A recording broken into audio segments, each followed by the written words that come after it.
বহু মানুষ তাওহীদের দাওয়াত দেওয়ার কারণে, দ্বীন প্রচার করার কারণে দেশের শাসক তাদেরকে ধরে নিয়ে গেছে। আল্লাহ নবী বলছেন, ধরে নিয়ে গেছে, যাওয়ার পরে বুক পর্যন্ত গর্ত করে তাদেরকে পুঁতে দিয়েছে। এরপরে করাত ধরে দুই দিক থেকে কেটে আলাদা করে ফেলেছে। এরপরেও তারা দিন থেকে সরে যায়নি। আর এই নির্যাতনে এসেছে তোমরা, আল্লাহর কাছে দোয়া করতে হবে।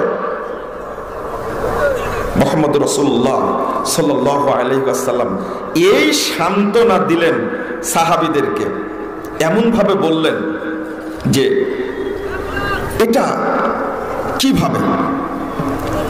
আল্লাহ রাসূল সাল্লাল্লাহু আলাইহি ওয়াসাল্লাম খাব্বাব বিন আরত তিনি বলেন, শাকাওয়ানা রাসূলুল্লাহ সাল্লাল্লাহু আলাইহি ওয়াসাল্লাম ওয়া মুতাওয়াসসিদুন বুরদাতান লাহু ফি দিল্লিল কাবা, কাবার ছায়ায় তিনি শুয়েছিলেন।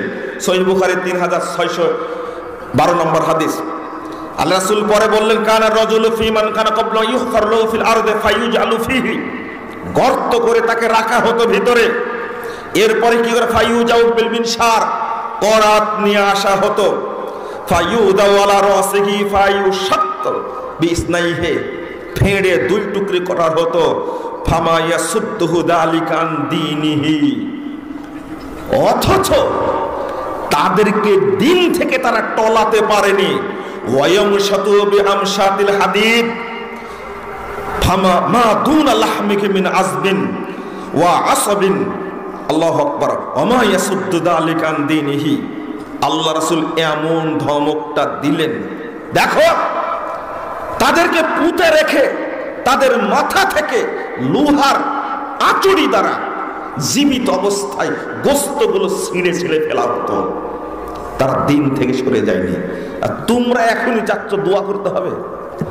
আল্লাহ কি বলছেন, হাত্তা ইয়াকুলার রাসূলু ওয়াল্লাযীনা আমানু মা, আল্লাহর নবীও টিকতে পারলেন না, এখন আল্লাহর রাসূল এবং মুমিন সবাই বলছে মাতা নাসরুল্লাহ, আল্লাহ তোমার সাহায্য কখন নাজিল হবে।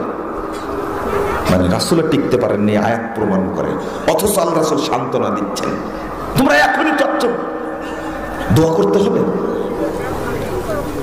আল্লাহ নবী সাল্লাল্লাহু আলাইহি সাল্লাম এই আয়াত পড়ে শোনা দিলেন। আল্লাহর জবাব আসছে, আলা ইন্না নাসরাল্লাহি করিব,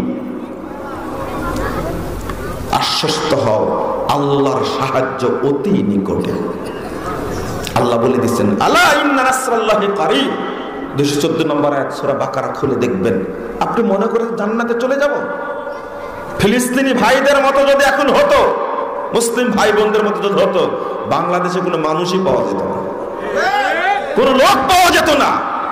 যে ভণ্ডটা ফিলিস্তিনে যাওয়ার জন্য বলছে, উস্কায় দিচ্ছে, ও নিজেই যায়নি, মানুষকে শুধু বিভ্রান্ত করছে তারা। নাউজুবিল্লাহ। যাও এই হাদিস আমল করার জন্য সেখানে যেতে হবে। লা হাওলা ওয়ালা কুওয়াতা ইল্লা বিল্লাহ। আমরা মনে করে নিয়েছি আমরা জান্নাতে চলে গেছি। জান্নাত অত সহজ নয়।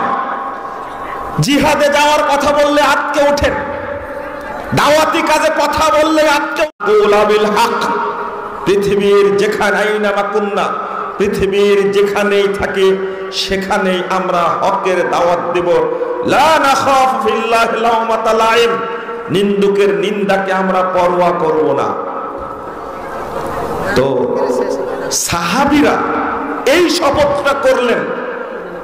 এই ৭৫ জন সাহাবীর এই শপথটা একজন খ্রিস্টান ঐতিহাসিক তিনি বলছেন, মুহাম্মাদের ওই আকাবায়ে কুবরার শপথের প্রভাবটা মাত্র ১০০ বছরে পূর্ব দিল্লি থেকে পশ্চিম কানাডা পর্যন্ত মুহাম্মাদের দাওয়াত ছড়িয়ে পড়েছিল। তারা যে কষ্টে দাওয়াতের কাজ করেছে,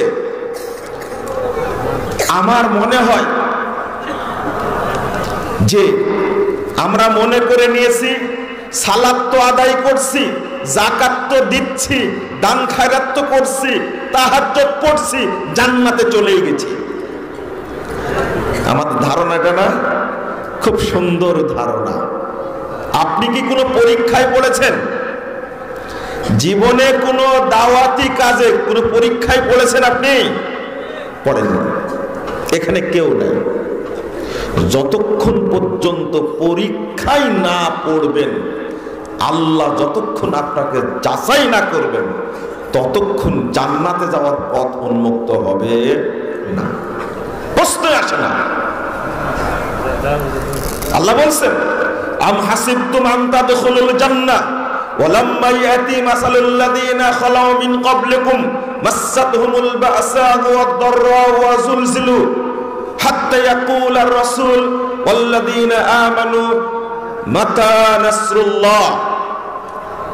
আম হাসিবতুম আন তাদখুলুল জান্নাহ, তোমরা কি ধারণা করে নিয়েছো আমরা জান্নাতে চলে গেছি? ওয়ালাম্মা ইয়াতিকুম মাসালুল লাযীনা খালাউ মিন ক্বাবলিকুম, অথচ তোমাদের পূর্বে যারা অতিবাহিত হয়ে গেছে তাদের মতো অবস্থা তোমাদের এখনো হয়নি।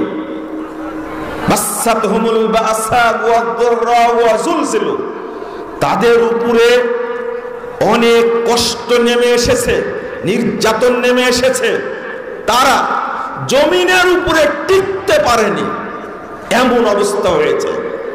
খেতে পায়নি, আক্রমণে শহীদ হয়েছে। অবশেষে আল্লাহর নবী পর্যন্ত বলে ফেলেছেন, হাত্তা ইয়াকুলার রাসূল ওয়াল্লাযীনা আমানু মাতা নাসরুল্লাহ। নবীও বলছেন, যে নবী কিছুক্ষণ আগে বললেন, কিছুদিন আগে বললেন, তিনি সান্ত্বনা দিচ্ছেন। সহিহ বুখারীর লম্বা হাদিস, আমি সংক্ষেপে বলি। আল্লাহ রাসূল কাবা চত্বরে শুয়ে আছেন চাদর মুড়ি দিয়ে। সাহাবীরা এসে বলছেন, ইয়া রাসূলুল্লাহ আলা তাদউল্লাহ লিনা লানা, আপনি কি আমাদের জন্য দোয়া করবেন না? আমরা টিকতে পারছি না, আমরা খেতে পাচ্ছি না, নির্যাতনের শেষ নাই, আল্লাহর সাহায্য কখন আসবে? আল্লাহ রাসূল মুখ থেকে কাপড়টা সরায় বলছে, শোনো শোনো, তোমাদের পূর্বে বহু মানুষ তাওহীদের দাওয়াত দেওয়ার কারণে, দ্বীন প্রচার করার কারণে দেশের শাসক তাদেরকে ধরে নিয়ে গেছে। আল্লাহ নবী বলছেন, ধরে নিয়ে গেছে, যাওয়ার পরে বুক পর্যন্ত গর্ত করে তাদেরকে পুঁতে দিয়েছে। এরপরে করাত ধরে দুই দিক থেকে কেটে আলাদা করে ফেলেছে। এরপরেও তারা দিন থেকে সরে যায়নি। আর এই নির্যাতনে এসেছে তোমরা, আল্লাহর কাছে দোয়া করতে হবে। মুহাম্মদ রাসূলুল্লাহ সাল্লাল্লাহু আলাইহি ওয়াসাল্লাম এই সান্ত্বনা দিলেন সাহাবীদেরকে, এমন ভাবে বললেন যে এটা কিভাবে? আল্লাহ রাসূল সাল্লাল্লাহু আলাইহি ওয়াসাল্লাম খাব্বাব বিন আরত তিনি বলেন, শাকাওয়ানা রাসূলুল্লাহ সাল্লাল্লাহু আলাইহি ওয়াসাল্লাম ওয়া মুতাওয়াসসিদুন বুরদাতান লাহু ফি দিল্লিল কাবা, কাবার ছায়ায় তিনি শুয়েছিলেন। সহিহ বুখারী 3612 নম্বর হাদিস। আল্লাহ রাসূল পরে বললেন, কানা রাজুলু ফি মান কানা ক্বাবলা ইউখফার লাহু ফিল আরদি ফায়ুজআলু ফিহি, গর্ত করে তাকে রাখা হতো ভিতরে। এরপরে কি করে? ফায়ুজাউ বিল মিনশার, করাত নিয়ে আসা হতো। ফায়ুদাউ আলা রাসিহি ফায়ুশাক্ক বিসনাইহি, ফেড়ে দুই টুকরি করা হতো। ফামা ইয়াসুদ্দুহু যালিকা আন দীনিহি, অথচ তাদেরকে দিন থেকে তারা টলাতে পারেনি।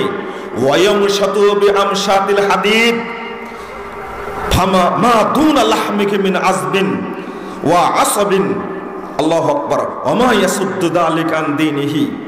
আল্লাহ রাসূল এমন ধমকটা দিলেন, দেখো তাদেরকে পুঁতে রেখে তাদের মাথা থেকে লোহার আঁচড়ি দ্বারা জীবিত অবস্থায় গোস্তগুলো ছিঁড়ে ছিঁড়ে ফেলা হতো। তারা দিন থেকে সরে যায়নি। আর তোমরা এখনই চাচ্ছ দোয়া করতে হবে। আল্লাহ কি বলছেন? হাত্তা ইয়াকুলার রাসূলু ওয়াল্লাযীনা আমানু মা, আল্লাহর নবীও টিকতে পারলেন না, এখন আল্লাহ রাসূল এবং মুমিন সবাই বলছে মাতা নাসরুল্লাহ, আল্লাহ তোমার সাহায্য কখন নাজিল হবে? রাসূলও টিকতে পারেননি, আয়াত প্রমাণ করে। অথচ আল্লাহ রাসূল সান্ত্বনা দিচ্ছেন, তোমরা এখনই চচ্চড়, দোয়া করতে হবে। আল্লাহ নবী সাল্লাল্লাহু আলাইহি সাল্লাম এই আয়াত পড়ে শোনা দিলেন। আল্লাহর জবাব আসছে, আলা ইন্না নাসরাল্লাহি করিব, আশ্বস্ত হও, আল্লাহর সাহায্য অতি নিকটে। আল্লাহ বলে দিচ্ছেন, আলা ইন্না নাসরাল্লাহি করিব। 214 নম্বর আয়াত সূরা বাকারা খুলে দেখবেন। আপনি মনে করেন জান্নাতে চলে যাব? ফিলিস্তিনি ভাইদের মতো যদি এখন হতো, মুসলিম ভাই বোনদের মতো যদি হতো, বাংলাদেশে কোনো মানুষই পাওয়া যেত না, কোনো লোক পাওয়া যেত না। যে ভণ্ডটা ফিলিস্তিনে যাওয়ার জন্য বলছে, উস্কায় দিচ্ছে, ও নিজেই যায়নি, মানুষকে শুধু বিভ্রান্ত করছে তারা। নাউজুবিল্লাহ। যাও এই হাদিস আমল করার জন্য সেখানে যেতে হবে। লা হাওলা ওয়ালা কুওয়াতা ইল্লা বিল্লাহ। আমরা মনে করে নিয়েছি আমরা জান্নাতে চলে গেছি। জান্নাত অত সহজ নয়। জিহাদে যাওয়ার কথা বললে আটকে ওঠেন, দাওয়াতি কাজে কথা বললে আটকে ওঠেন। মনে হচ্ছে আল্লাহর নবীও দাওয়াতের কৌশল জানতেন না। আপনাদের কথা অনুযায়ী শুধু আয়াত পড়েন, উদু ইলা সাবিলি রাব্বিক বিল হিকমাতি ওয়াল মাউইজাতিল হাসানা ওয়াজাদিলহুম বিল্লাতি হিয়া আহসান। আমরা এই আয়াতটা জানি না, মুখস্থ নাই আমাদের, মুখস্থ নাই আয়াত আমাদের, আমরা জানি না। কানের কাছে ওয়াজ করছে, উদু ইলা রাব্বিকা বিল হিকমাতি ওয়াল মাউইজাতিল হাসানা ওয়াজাদিলহুম বিল্লাতি হিয়া আহসান। এটা আমাদের মুখস্থ নাই। এটা কোথায় আছে আমরা জানিও না, এটা কুরআনের আয়াতটাও জানি না। লা হাওলা ওয়ালা কুওয়াতা ইল্লা বিল্লাহ। যদি হক কথাটা মানুষের সামনে তুলতে গিয়ে, উপস্থাপন করতে গিয়ে কোনো দায়ীর যদি সমস্যা হয়, আপনারা একবারে তার পিছনে লেগে যান, তাই না? কি আশ্চর্য! মামলা হলো, জেলে যেতে হলো, তখন সবাই ব্যাখ্যা দেয়া শুরু করলেন। কি সুন্দর ব্যাখ্যা! কি দরকার ছিল সেই বুড়ির গাছ ভাঙ্গার?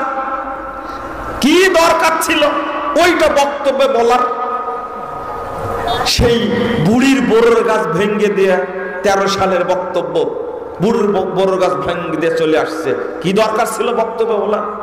কত উপদেশ দানকারী আপনারা মানুষ, অথচ আমি ভাষা জানি না, কথা ঠিক আছে, কিন্তু সর্বকনিষ্ঠ মানুষ হিসাবে ডাক্তার জাকির নায়েক আমাকে পিস টিভিতে ডেকে নিয়েছিল। নিজেই বলেছে, সবচেয়ে অল্প বয়সী, গায় আর বাসুর একসঙ্গে গেছিলাম আমরা, ভালো করে বোঝানোর জন্য বললাম। আমি ভাষা বুঝি না। তখন কি এই বিশ্লেষণের সময়? এটা আমার কথা বলছি, সব বুঝে নেন। এবার অন্যের কথা বললে তো সমস্যা। কেন বলতে হলো? আমার নামে জিএমবির মামলা দিল, তখন বলছে কি দরকার ছিল একামতে দিন বই লেখার? লেন এবার যত ভুল এখন আমার, থাক জেলখানায় 3 বছর পছু। খুব সুন্দর শয়তান মুখী এক লোক যা বলল 3 বছরের মতো থাকতে হবে। আল্লাহ